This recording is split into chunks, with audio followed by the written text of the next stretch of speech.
এখানে এসেছিস আমার কাছে বলো দিতে না আমি তো কেউ যদি প্রাণে বাঁচতে চাস তাহলে এসব ত্যাগ কর।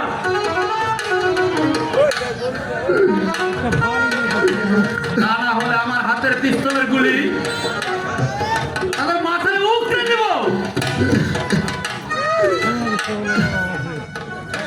তুই কে আমি দস্যু দস্যু কালিখা। দস্যু কালিখা দস্যু কালিখা তুমি আমাকে হত্যা করতেছ হ্যাঁ প্রয়োজন হলে তোকে হত্যা করবো। কারণ